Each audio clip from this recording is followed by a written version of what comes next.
अभी सब्सक्राइब करें हमारे YouTube चैनल ईश्वर टीवी को और देखिए वीडियोस सबसे पहले।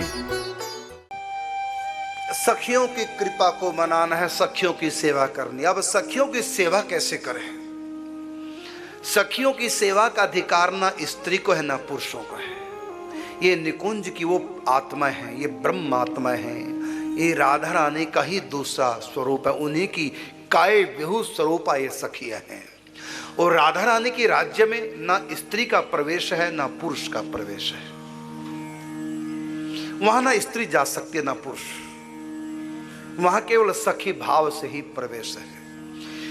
पुरुष किसको कहते हैं? पुरुष जब स्त्री के प्रति हमारा आकर्षण हो तो हम पुरुष हैं, और जब पुरुष की तरफ आकर्षण हो तो हम स्त्री हैं, काम वासना को लेकर के।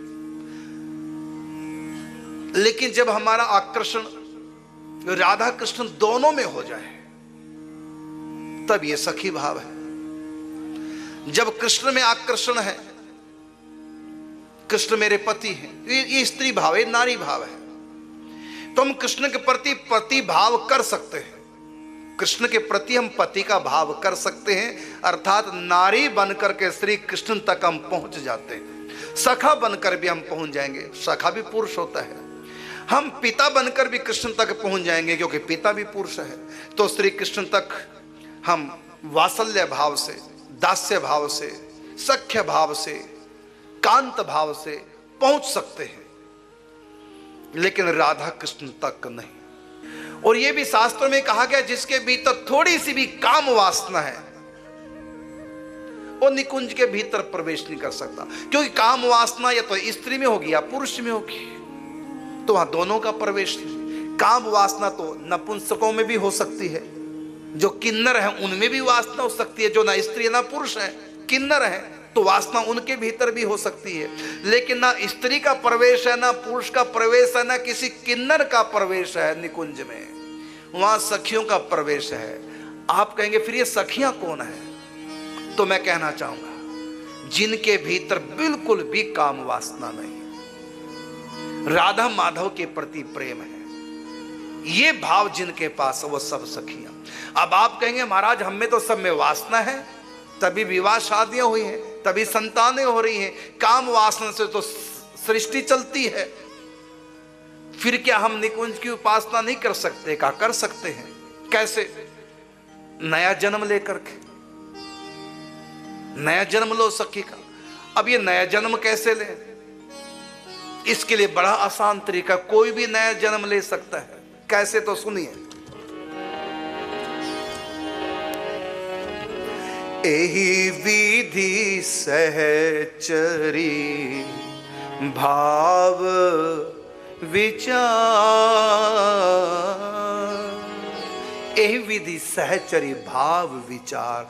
केवल हमको भावना से ऐसी कल्पना करनी है, यद्यपि कल्पना नहीं कहते उसको, लेकिन आपकी भाषा बोल रहा हूं, कहते हैं उसको भावना करना, चिंतन करना, लेकिन आपकी भाषा, जिससे कि आपके शब्दों से आप जल्दी समझ में आ जाएगी बात। हमें केवल कल्पना करनी है बस। क्या? हम ना स्त्री हैं, ना पुरुष हैं, ना किन्नर हैं, ये शरीर ही हम नहीं है। ये शरीर तो कुछ समय पहले गर्भ में बना था पंच तत्वों से, फिर हम इसके अंदर आए, फिर पैदा हो गए, और एक दिन इस शरीर को छोड़ के दुनिया से चले जाएंगे।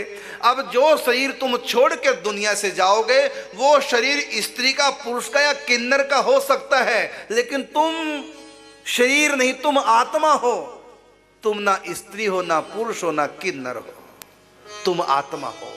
ये शरीर स्त्री या पुरुष का हो सकता है या किन्नर का हो सकता है, लेकिन आत्मा में लिंग भेद होता ही नहीं।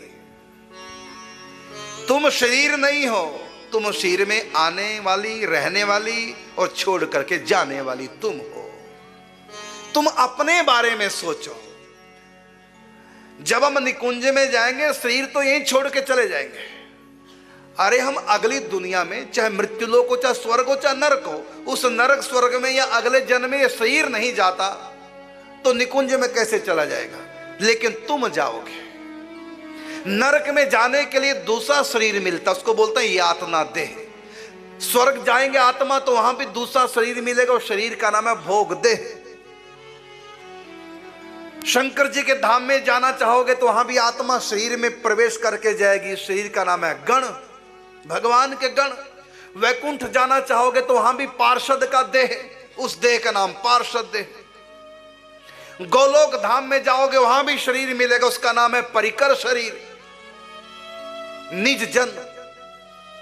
इसी प्रकार हमको सर्वोपरि धाम में जाना है राधा रानी के, जहां राधा माधव। वहां जाने के लिए कौन सा शरीर मिलेगा? सखी देह, सखी भाव।